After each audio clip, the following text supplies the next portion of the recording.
നമസ്കാരം. പ്രവാസി മലയാളി പ്രസിലേക്ക് എല്ലാ പ്രിയ പ്രവാസികൾക്കും സ്വാഗതം.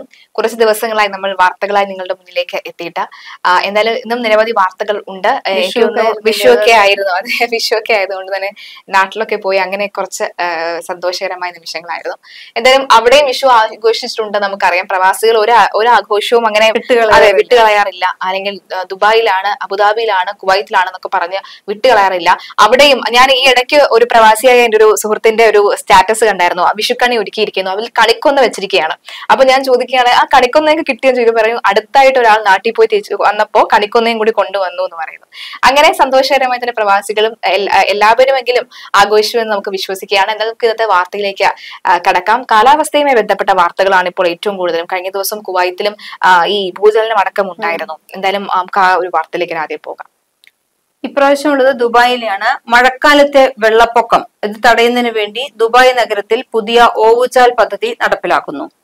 ഇതിനായി 140 കോടി ദിർഹമിന്റെ കരാറാണ് ദുബായ് മുനിസിപ്പാലിറ്റി നൽകിയിരിക്കുന്നത്. ഓവുചാൽ പദ്ധതി വികസിപ്പിക്കുന്നതിനായി തസ്രീഫ് പദ്ധതിക്ക് കീഴിൽ വരുന്ന 4 പ്രോജക്ടുകൾക്കാണ് മുനിസിപ്പാലിറ്റി കരാർ നൽകിയിട്ടുള്ളത്. വെള്ളപ്പൊക്ക സാധ്യത ലഘൂകരിക്കുന്നതിനും നിലവിലെ ശൃംഖലകളുടെ കാര്യക്ഷമത വർദ്ധിപ്പിക്കുന്നതിനും മൊത്തത്തിലുള്ള സേവന നിലവാരം മെച്ചപ്പെടുത്താനുമായിട്ടാണ് ഇത്തരം ഓവുചാൽ പദ്ധതി കൊണ്ട് ലക്ഷ്യമിടുന്നത്. നദൽ ഹമ്മർ, ദുബായ് അന്താരാഷ്ട്ര വിമാനത്താവളത്തിന്റെ പരിസര പ്രദേശങ്ങൾ, Al Garhoud, Al Rashidiya, Al Quoz, Zabeel, Al Wasl, Jumeirah, Al Badaa എന്നിവ ഉൾപ്പെടെയുള്ള ദുബായിലെ പ്രധാന സ്ഥലങ്ങളെയെല്ലാം ഉൾക്കൊള്ളിച്ചുകൊണ്ടുള്ളതാണ് ഈ ഓവുചാൽ പദ്ധതി. ഇതിനായി നഗരത്തിലെ ഓവുചാൽ സംവിധാനങ്ങളുമായി ബന്ധിപ്പിക്കുന്ന തസ്രീഫ് ടണലുമായി 36 കിലോമീറ്ററിലധികം നീളമുള്ള പുതിയ ഡ്രെയിനേജ് ലൈനാണ് നിർമ്മിക്കുന്നത്. ദുബായിലെ മഴവെള്ള ഡ്രെയിനേജ് ശൃംഖല വികസിപ്പിക്കുന്നതിനുള്ള തസ്രീഫ് പദ്ധതി നടപ്പിലാക്കുന്നതിലെ പ്രധാന നാഴികക്കല്ലായിട്ടാണ് ഈ പുതിയ പദ്ധതി ആരംഭിക്കുന്നത് എന്നാണ് Dubai municipality acting director general engineer Marwan Ahmed bin Ghalita പറഞ്ഞത്. രാജ്യത്തിന്റെ ഭാവി മുന്നിൽ കണ്ടുകൊണ്ടുള്ള പ്രധാന പദ്ധതികൾ നടപ്പിലാക്കാനുള്ള UAE വൈസ് പ്രസിഡന്റും പ്രധാനമന്ത്രിയും ദുബായ് ഭരണാധികാരിയുമായ Sheikh Mohammed bin Rashid Al മക്തൂമിന്റെ നിർദ്ദേശമനുസരിച്ചാണ് പുതിയ പദ്ധതിക്ക് രൂപം നൽകിയിരിക്കുന്നത്. കാലാവസ്ഥയ്ക്ക് അനുയോജ്യമായതും സുസ്ഥിരവും അടിസ്ഥാന സൗകര്യങ്ങൾ വികസിപ്പിക്കുന്നതും ലോകത്തിലെ തന്നെ ഏറ്റവും മികച്ച സംവിധാനങ്ങളുമുള്ള ഒരു നഗരമാക്കി ദുബായിയെ മാറ്റാൻ, ദുബായിയുടെ മുഖച്ഛായ തന്നെ മാറ്റിയെടുക്കുന്നതിന് വേണ്ടിയിട്ടാണ് ലക്ഷ്യമിടുന്നത്. അപ്പോൾ പുതിയ ഓവുചാൽ പദ്ധതിക്ക് എല്ലാ ഭാവുകങ്ങളും ഞങ്ങൾ നേരുകയാണ്. പ്രവാസികൾക്കും അത് വളരെ സഹായകരമാകും. നിങ്ങൾ താമസിക്കുന്ന നഗരത്തിന്റെ ഏറ്റവും വലിയ രീതിയിൽ അതിനെ ഉയർത്തിക്കൊണ്ടുവരാൻ സഹായകമാകുന്നു. നിങ്ങൾക്കും അതുകൊണ്ടുള്ള യാത്രാ സൗകര്യങ്ങളെല്ലാം കൂടുതലായിട്ട് ലഭിക്കും. അതുകൊണ്ട് തന്നെ നമുക്ക് ഈ പദ്ധതിയെ സ്വാഗതം ചെയ്യാം. തീർച്ചയായിട്ടും നമുക്കിപ്പോൾ ഈ പദ്ധതിയുമായി ബന്ധപ്പെട്ട് ഇങ്ങനെയൊക്കെ പറയേണ്ട കാര്യമുണ്ടോ എന്ന് പലരും ചിന്തിക്കും. പക്ഷെ ഒരു ഓവുചാൽ ഇല്ലാതെ ആകുമ്പോൾ നഗരം തന്നെ അറിയാമല്ലോ, സിന്ധു നദീതട നാഗരികതയിലെ ഏറ്റവും പ്രധാനപ്പെട്ട സംഭവമാണ് ഓവുചാൽ പദ്ധതി. ഡ്രെയിനേജ് ആണ് ഏറ്റവും പ്രധാനമായിട്ടും ഉണ്ടാകുന്നത്. അപ്പൊ ഒരു രാജ്യം പരിഷ്കാരത്തിലേക്ക് എത്തുന്നതിന്റെ ഏറ്റവും ആദ്യത്തെ പടിയാണ് ഓവുചാൽ ഉണ്ടാക്കുക എന്നുള്ളത്. ഡ്രെയിനേജ് സംവിധാനം ഏറ്റവും പക്കയാക്കി നടത്തുക. നമ്മുടെ ഇവിടെ തന്നെ പറയാറുണ്ട്, തിരുവനന്തപുരത്തുകാരെങ്കിലും പ്രവാസികൾ ഉണ്ടെങ്കിൽ അറിയാം, ഒരു മഴ പെയ്തു കഴിഞ്ഞാൽ തമ്പാനൂര് മുഴുവൻ വെള്ളത്തിൽ മുങ്ങും. ഇതിന്റെ പ്രധാന കാരണം ഡ്രെയിനേജ് സംവിധാനം ശരിയല്ലാത്തതാണ്. എത്ര വൃത്തിയാക്കിയാലും അവിടെ വീണ്ടും വീണ്ടും പ്രശ്നങ്ങൾ വരുന്നു. നമ്മുടെ പല റോഡുകളിലും ഒരു മഴ പെയ്യുമ്പോഴേക്കും വെള്ളക്കെട്ടുകൾ കൊണ്ട് മറിഞ്ഞു വരാറുണ്ട്. പലയിടങ്ങളിലും ഇപ്പോൾ പലതരത്തിലുള്ള ഓപ്പറേഷൻ ഈ ഓവുചാലിനുമായി ബന്ധപ്പെട്ട പലതരത്തിലുള്ള സ്മാർട്ട് സിറ്റി പദ്ധതികൾ വരുമ്പോൾ ഓവുചാൽ ഇല്ല. അവിടെ എല്ലാം തന്നെ ഈ നമ്മുടെ ഈ കോൺക്രീറ്റ് വെച്ച് കെട്ടി അത് റോഡാക്കി മാറ്റിയിരിക്കുകയാണ്. ഓവുചാലായിരുന്നു അതിന്റെ അടിയിൽ കൂടി പോയെന്ന് ആർക്കും അറിയുക പോലുമില്ല. ഇപ്പൊ അതെല്ലാം തന്നെ പൊളിച്ചു മാറ്റുന്ന ഒരു സംവിധാനമുണ്ട്. പക്ഷെ പാതി വഴിയിൽ മുങ്ങിപ്പോയ ഒരു സംവിധാനവുമുണ്ട്.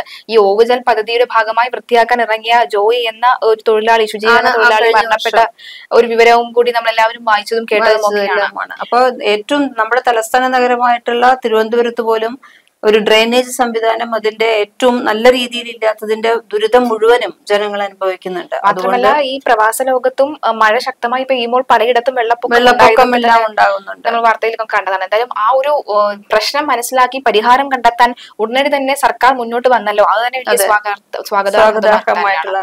തീർച്ചയായിട്ടും എന്തായാലും ടീച്ചർ പറഞ്ഞ പോലെ തന്നെ ഒരു നല്ല രീതിയിൽ തന്നെ കാര്യങ്ങൾ മുന്നോട്ട് പോകട്ടെ. ഇവിടെയൊക്കെ നടക്കുന്ന പോലെ തന്നെ പാതി വഴിയിൽ മുടങ്ങാതെ മുന്നോട്ട് തന്നെ കാര്യങ്ങൾ നീങ്ങട്ടെ. നമുക്ക് ആശംസിക്കാവുന്നതാണ്. എന്തായാലും ഇന്നും നിരവധി പദ്ധതികൾ, നിരവധി വാർത്തകൾ ഉണ്ട്. നമുക്ക് മറ്റൊരു വാർത്തയിലേക്ക് കടക്കാം. അതും ഈ പറഞ്ഞ പോലെ തന്നെ കാലാവസ്ഥാ വ്യതിയാനവുമായി ബന്ധപ്പെട്ടുള്ള വാർത്തയാണ്. ഈ കാലാവസ്ഥാ വ്യതിയാനത്തിൽ പ്രധാനമായും തന്നെ പൊടിക്കാറ്റ് ഈ പ്രവാസ ലോകത്ത് ഏറ്റവും കൂടുതലും ശക്തമായി തന്നെ എല്ലാവരും അനുഭവിക്കുന്ന ഒരു കാര്യം തന്നെയാണ് പൊടിക്കാറ്റ് എന്ന് പറയുന്നത്. പൊടിക്കാറ്റ് കൊണ്ട് തന്നെ നിരവധി ബുദ്ധിമുട്ടുകൾ പലർക്കും ഉണ്ടാകുന്നുണ്ട്. അതിൽ ഖത്തറിൽ ഏറ്റവും പ്രധാനപ്പെട്ട ഒരു വാർത്ത വരുന്നുണ്ട്. ഖത്തറിൽ ചൊവ്വാഴ്ച ശക്തമായ പൊടിക്കാറ്റ് അനുഭവപ്പെട്ടിരിക്കുകയാണ്. തലസ്ഥാന നഗരിയായ ദോഹ മുതൽ രാജ്യത്തിന്റെ വിവിധ ഭാഗങ്ങളിൽ രാവിലെ മുതൽ പൊടിക്കാറ്റ് വീശിയടിച്ചു. ഈ സാഹചര്യത്തിൽ ജനങ്ങൾ ജാഗ്രത പാലിക്കണമെന്ന് കാലാവസ്ഥാ നിരീക്ഷണ കേന്ദ്രം അറിയിച്ചിട്ടുണ്ട്.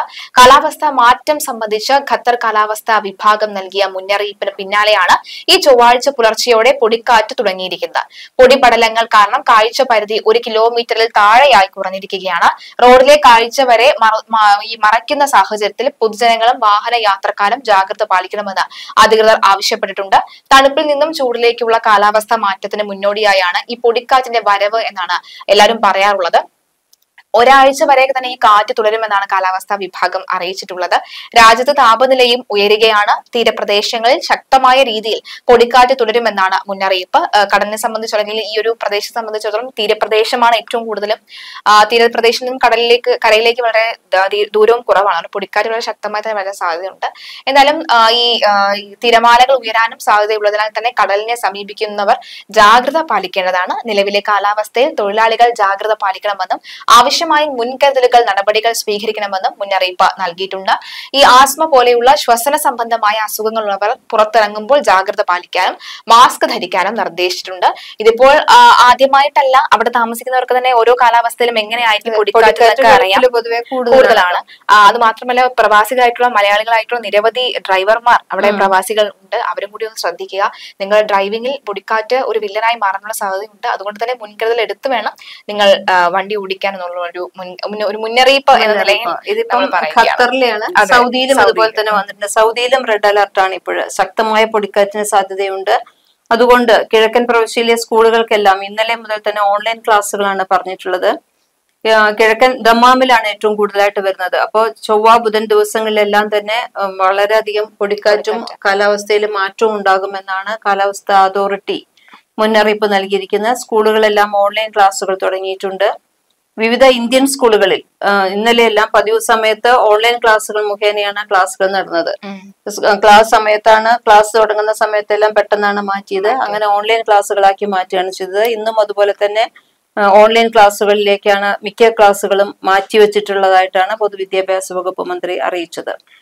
ദേശീയ കാലാവസ്ഥാ കേന്ദ്രം മേഖലയെ ബാധിക്കുന്ന പൊടിക്കാറ്റിനെ കുറിച്ച് മുന്നറിയിപ്പ് നൽകിയതിനെ തുടർന്ന് എല്ലാ ഗവർണറേറ്റുകളിലും റെഡ് അലർട്ട് പ്രഖ്യാപിച്ചിട്ടുണ്ട്. കിഴക്കൻ മേഖലയിലെ കാഴ്ച മറയ്ക്കുന്ന വിധം ശക്തമായ പൊടിക്കാറ്റ് വീശാൻ സാധ്യതയുണ്ട് എന്നാണ് കാലാവസ്ഥാ കേന്ദ്രം റെഡ് അലർട്ട് പുറപ്പെടുവിച്ചിട്ടുള്ളത്. അൽ ജൗഫിലെ ചില ഭാഗങ്ങൾ, നജ്റാൻ മേഖലയുടെ ചില ഭാഗങ്ങൾ, വടക്കൻ അതിർത്തികൾ, കിഴക്കൻ പ്രവിശ്യ, റിയാദ് എന്നിവിടങ്ങളിലെല്ലാം തന്നെ പൊടിക്കാറ്റിന് കാരണമാകുന്ന കാറ്റ് ഉണ്ടാകും എന്നാണ് അറിയിച്ചിട്ടുള്ളത്. ആകാശം അതുപോലെ ഭാഗികമായി മേഘാവൃതമായിരിക്കുമെന്നും ജസാൻ, അസീർ മേഖലകളുടെ ചില ഭാഗങ്ങളിൽ ഇടിമിന്നലും ശക്തമായ മഴയും ഉണ്ടാകുമെന്നും വിശദീകരിച്ചിട്ടുണ്ട്. അപ്പോൾ ഈ കാലാവസ്ഥാ മുന്നറിയിപ്പ് കൂടി ഒന്ന് കൃത്യമായി തന്നെ പാലിക്കുക. ഇന്നലെ കുവൈറ്റിലും സമാനമായ രീതിയിൽ പൊടിക്കാറ്റിന് ഒരു മുന്നറിയിപ്പ് ഉണ്ടായിരുന്നു. മറ്റു വാർത്തകൾ കൂടി പോകാം. ഇപ്പോഴും നമ്മൾ പറയുന്നതും കേൾക്കുന്നതും വളരെ വേദനാജനകമായിട്ടുള്ള വാർത്തകൾ തന്നെയാണ്. പ്രവാസി മലയാളികളുടെ മരണം എന്ന് പറയുന്നത്.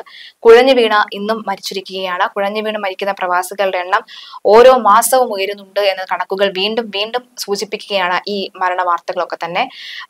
ഈ പെഡേന KP ഹൗസിൽ ഷാഹുൽ ഹമീദ് ആണ് മരിച്ചത്. 49 വയസ്സായിരുന്നു. ദുബായിലുള്ള ദൈറ ബെനിയാസ് അൽ ഫൂത്ത പള്ളിയിൽ ഈ ലൂഹർ നമസ്കാരത്തിനിടെ കുഴഞ്ഞു വീഴുകയായിരുന്നു അദ്ദേഹം. സഹോദരൻ മുസ്തഫയോടൊപ്പം ഈ ദേറ സഭയ്ക്ക് ഈ പ്രാർത്ഥനയ്ക്കായി അദ്ദേഹം എത്തുകയായിരുന്നു. ആ പ്രാർത്ഥനയ്ക്കിടയിലാണ് അദ്ദേഹം കുഴഞ്ഞ് വീണിരിക്കുന്നത്. പരേതനായ MC മുഹമ്മദിന്റെ മകനാണ് എന്നാണ് മനസ്സിലാക്കാൻ സാധിക്കുന്നത്. ഭാര്യ ഫരീദ, മക്കൾ ഷംലാൻ ഹുദവി, ഈ ഹാഫിസത്ത് ഫാത്തിമ, ഷിസ, മുഹമ്മദ് ഷാൻ, മുഹമ്മദ് ഇബ്രാഹിം എന്നിവരാണ്. മരുമക്കളും ഒക്കെ തന്നെ ഉണ്ട്. എന്തായാലും 49 വയസ്സായിരുന്നു അദ്ദേഹത്തിന്റെ പ്രായം. വളരെ വേദനാജനകമായിട്ടുള്ളത്. ഇത്ര പ്രവാസിയായി കഴിഞ്ഞ കുറെ നാളുകളായി അദ്ദേഹം അവിടെ തന്നെ ആയിരുന്നു കഴിഞ്ഞിരുന്നത്. പക്ഷെ എനിക്ക് തോന്നുന്നു അദ്ദേഹത്തെ സംബന്ധിച്ചിടത്തോളം, ഒരു ദൈവവിശ്വാസിയെ സംബന്ധിച്ചിടത്തോളം ഭാഗ്യമായിട്ടാണ് പറയാറുള്ളത്. ദേറ ബനിയാസ് അൽഫുതൈം പള്ളിയിലായിരുന്നു ലുഹർ നമസ്കാരം ചെയ്യുന്നതിനിടയിലാണ് കുഴഞ്ഞു വീണ് മരിച്ചത്. അതെ, അവരൊക്കെ പറയുന്നത്, അല്ലെങ്കിൽ വിശ്വാസികൾ വിശ്വസിക്കുന്നത് പ്രാർത്ഥനയ്ക്കിടയിലുള്ള മരണം, അതുപോലെ തന്നെ ഉംറ കാണാൻ വരുന്നവർ മരിക്കുന്നതൊക്കെ വലിയ ദൈവതുല്യമായിട്ടും സ്വർഗീയമായിട്ടൊക്കെയാണ് കണക്കാക്കുന്നത്. പക്ഷെ എന്നിരുന്നാലും ഇങ്ങനെ കുഴഞ്ഞു വീണ് മരിക്കുന്നവരുടെ 49 വയസ്സേ ആയിട്ടുള്ളൂ, വളരെ ചെറുപ്പമാണ്. അപ്പൊ അതൊരു ദുഃഖ വാർത്ത തന്നെയാണ് തീർച്ചയായിട്ടും. പിന്നെ അതുപോലെ അതിനേക്കാൾ ദുഃഖ വാർത്തയാണ് അടുത്തതും വായിക്കുന്നത്. സൗദിയിലെ കാറും മിനി ട്രക്കും കൂട്ടിയിടിച്ചു, മലയാളിക്ക് ദാരുണാന്ത്യം. റയീസിന്റെ കൂടെ ഉണ്ടായിരുന്ന ഭാര്യ നിസ്സാര പരുക്കുകളോടെ അത്ഭുതകരമായി രക്ഷപ്പെട്ടു. സൗദി മധ്യപ്രവിശ്യയിലെ അൽഗാത്ത മിദ്നബ് റോഡിലുണ്ടായ വാഹനാപകടത്തിലാണ് കോഴിക്കോട് സിവിൽ സ്റ്റേഷൻ കാരപ്പറമ്പ് സ്വദേശി ലൈഫ് സ്റ്റൈൽ അപ്പാർട്ട്മെന്റ് 7B-യിൽ റയീസ് 32 വയസ്സാണ് മരിച്ചു. റയീസിന്റെ കൂടെ ഉണ്ടായിരുന്ന ഭാര്യയ്ക്കാണ് പരിക്കുകളോടെ രക്ഷപ്പെട്ടത്. ഭാര്യയുടെ പേര് നിദ സഫർ എന്നാണ്. അത്ഭുതകരമായി പക്ഷേ രക്ഷപ്പെട്ടിട്ടുണ്ട്. മൃതദേഹം അൽഗാത്ത ജനറൽ ആശുപത്രിയിലേക്ക് മാറ്റിയിരിക്കുകയാണ്. റിയാദിലെ വർജ് തുവൈഗ കോൺട്രാക്ടിംഗ് കമ്പനിയിൽ IT ടെക്നീഷ്യനാണ് റയീസ്. മിദ്നബിയിലെ ജോലി സ്ഥലത്തേക്ക് പോകുന്ന വഴിയിലാണ് അപകടം സംഭവിച്ചത്. റയീസ് സഞ്ചരിച്ചിരുന്ന കാറും എതിരെ വന്ന മിനി ട്രക്കും കൂട്ടി ഇടിക്കുകയായിരുന്നു. അപകടത്തിൽ കാർ പൂർണ്ണമായും തകർന്നുപോയി. അപകടത്തിന്റെ ആഘാതത്തിൽ റയീസ് സംഭവസ്ഥലത്ത് വെച്ച് തന്നെ മരിക്കുകയായിരുന്നു. ദമാമിൽ മുൻ പ്രവാസിയായ എറമാക്കി വീട് അബ്ദുറഹിമാൻ ബറാമിയുടെയും കതിരിയകം രഹനയുടെയും മകനാണ് റയീസ്. റയാൻ ബറാമി, പരേതയായ റുഷ്ദ ഫാത്തിമ എന്നിവരാണ് റയീസിന്റെ സഹോദരങ്ങൾ. റിട്ടയർഡ് ജോയിന്റ് RTO സഫറുള്ളയുടെ മകളാണ് റയീസിന്റെ ഭാര്യ നിദ സഫർ. മൃതദേഹം സൗദിയിൽ തന്നെ ഖബറടക്കുമെന്നാണ് അറിയിച്ചിട്ടുള്ളത്. അതിനു വേണ്ടിയിട്ടുള്ള നിയമ നടപടികൾ പൂർത്തിയാക്കാൻ റിയാദ് KMCC മലപ്പുറം ജില്ലാ വെൽഫെയർ വിങ്ങും അൽഗാത്ത് KMCCയും രംഗത്തുണ്ട്. അടുത്ത വാർത്തയും വരുന്നത് ഒരു സ്കൂൾ വിദ്യാർത്ഥിനിയുടെയാണ്. ഹൃദയാഘാതം മൂലം മരിച്ചു എന്നുള്ളതാണ്. അത് കുവൈറ്റിലാണ്. കുവൈറ്റ് യുണൈറ്റഡ് ഇന്ത്യൻ സ്കൂൾ വിദ്യാർത്ഥിനി ഹൃദയാഘാതം മൂലം മരിച്ച വാർത്തയാണ് വന്നിട്ടുള്ളത്. പത്തനംതിട്ട മൈലപ്ര സ്വദേശി ജിജി സാമുവൽ ആശ ദമ്പതികളുടെ മകളും യുണൈറ്റഡ് ഇന്ത്യൻ സ്കൂൾ +2 വിദ്യാർത്ഥിയുമായ ഷാരോൺ ജിജി സാമുവൽ 16 വയസ്സുള്ള കുട്ടിയാണ് മരിച്ചത്. ഇന്ന് രാവിലെ മരിച്ചുവെന്നാണ് വാർത്ത വന്നിട്ടുള്ളത്. ബ്രദറൻ ബിലീവേഴ്സ് അസംബ്ലി കുവൈറ്റ് സഭാംഗമാണ്. മൃതദേഹം നാട്ടിലേക്ക് കൊണ്ടുപോകാനുള്ള നടപടിക്രമങ്ങൾ പുരോഗമിക്കുന്നു എന്നാണ് ഇപ്പോൾ വന്നിട്ടുള്ള വാർത്തയിൽ നമ്മൾ അറിയുന്നത്. തീർച്ചയായും ഇത് ഇന്നിപ്പോ ഉള്ളൊരു 3 മരണ വാർത്തയും ട്രക്കടിച്ചതാണെങ്കിലും കുഴഞ്ഞു വീണ് മരിച്ചതാണെങ്കിലും ഹൃദയാഘാതം മൂലം കൊച്ചുകുട്ടി മരിച്ചു എന്നുള്ള വിവരങ്ങളെല്ലാം തന്നെ വളരെ വേദനാജനകമായ വാർത്തയാണ്. അതിനോടൊപ്പം തന്നെ പക്ഷെ ദുബായിലെല്ലാം തന്നെ പുതിയ സംരംഭങ്ങൾ തുടങ്ങുന്നു എന്നുള്ളത് നല്ല വാർത്തയാണ്. ഒപ്പം അതുപോലെ തന്നെ ആഡ് ഓൺ ചെയ്യാനുള്ള മറ്റൊരു കാര്യം, കുവൈറ്റിൽ നിന്ന് നാട്ടിലേക്ക് വരാനിരുന്ന കരുനാഗപ്പള്ളി സ്വദേശിയായിട്ടുള്ള ഈ ഭർത്താവിന്റെ, അതായത് യുവാവിന്റെ ഭാര്യയും 2 കുഞ്ഞുങ്ങളും നാട്ടിൽ മരണപ്പെട്ടു എന്ന വാർത്ത കൂടി വരികയാണ്. അതായത് അദ്ദേഹം ഇന്ന് വീട്ടിലേക്ക് വരാനിരിക്കുകയായിരുന്നു, കരുനാഗപ്പള്ളിയിലെ വീട്ടിലേക്ക് വരാനിരിക്കുകയായിരുന്നു. പക്ഷെ അപ്പോഴേക്കാണ് ഭാര്യയുടെയും മക്കളുടെയും ആത്മഹത്യ അദ്ദേഹം അറിയുന്നത്. അതും പെട്രോൾ ഒഴിച്ച് മരിക്കുകയായിരുന്നു, തീയിട്ട് മരിക്കുകയായിരുന്നു. 1 വയസ്സും 1ാം ക്ലാസ്സിൽ പഠിക്കുന്ന 2 പെൺമക്കളുടെ ഒരു മൃതശരീരമാണ് അദ്ദേഹത്തിന് കാണേണ്ടി വരുന്നത്. അതിൽ ഏറ്റവും എടുത്തു പറയേണ്ടത്, അച്ഛനെ കുറെ നാളുകളായി കാണാതിരുന്ന കുട്ടികൾ അച്ഛൻ വരുന്ന വിവരം അറിഞ്ഞ് അയൽവക്കക്കാരോടൊക്കെ പറഞ്ഞു, ഞങ്ങളുടെ അച്ഛൻ നാളെ വരും, ഞങ്ങളുടെ അച്ഛൻ ഉടനെ വരും എന്നൊക്കെ പറഞ്ഞ് വളരെ സന്തോഷത്തോടെ ഇരിക്കുകയായിരുന്നു. പക്ഷെ പെട്ടെന്നായിരുന്നു ആ ഒരു മരണം. സത്യത്തിൽ എന്തിനാണ് മരിച്ചതെന്ന് അറിയില്ല. പക്ഷെ കേൾക്കുന്നവരൊക്കെ തന്നെ ആ അമ്മയെ കുറ്റപ്പെടുന്നു. കാരണം പൊന്നോമനകളായ 2 കുട്ടികളെ കൂടി എന്തിനാണ് ആ വേദന അനുഭവിച്ച് നിങ്ങൾ മരണത്തിലേക്ക് തള്ളിവിട്ടത് എന്ന ചോദ്യമാണ്. അവരെ ആ അച്ഛൻ നോക്കുമായിരുന്നല്ലോ എന്നൊക്കെ തന്നെ പറയുന്നുണ്ട്. പ്രവാസിയായ അച്ഛനാണ്. കാരണം നാട്ടിൽ നടക്കുന്ന എന്താണെന്ന് വ്യക്തമായി അറിയുന്നില്ല, ഫോണിൽ കൂടി പറയുന്ന വിവരങ്ങൾ മാത്രമാണല്ലോ ലഭിക്കുന്നത്. തീർച്ചയായിട്ടും ആ അച്ഛനും അതായിരിക്കും ഏറ്റവും കൂടുതൽ താങ്ങാൻ കഴിയാത്ത കാര്യം. കാക്കാമായിരുന്നു അദ്ദേഹം നാട്ടിലേക്ക് എത്തുന്നത് വരെയെങ്കിലും എന്നുള്ളതാണ് പലരും പറയുന്നത്. തീർച്ചയായിട്ടും നിരവധി വാർത്തകൾ സമാനമായ രീതിയിൽ വരുന്നുണ്ട്. പ്രവാസികളുടെ ഓരോ വേദനയും നമ്മുടെ എല്ലാവരുടെയും വേദന തന്നെയാണ്. മനസ്സിലാക്കേണ്ടതുണ്ട്, അന്യനാട്ടിൽ പോയി നമ്മുടെ കുടുംബത്തിന് വേണ്ടി കഷ്ടപ്പെടുന്നവരുടെ വേദന നാട്ടിലിരിക്കുന്നവരാണ് ഏറ്റവും കൂടുതൽ അറിയേണ്ടത്. അതുപോലെ തന്നെ ആത്മഹത്യ ഒന്നിനും പരിഹാരമല്ല.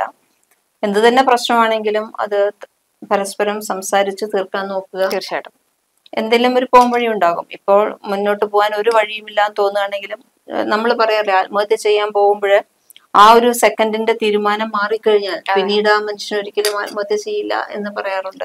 അതായത് നമ്മുടെ ശരീരം, നമ്മുടെ ജീവൻ നമ്മൾ നശിപ്പിക്കാൻ ഒരു സമയത്ത് നമ്മൾ ആഗ്രഹിക്കുമ്പോൾ മറുവശത്ത് നമ്മുടെ ഇതേ സ്ഥലത്ത് തന്നെ മറ്റൊരാൾ ജീവന് വേണ്ടി ജീവിക്കാൻ ആഗ്രഹിക്കുന്ന നിരവധി ആളുകൾ ഉണ്ടാകും.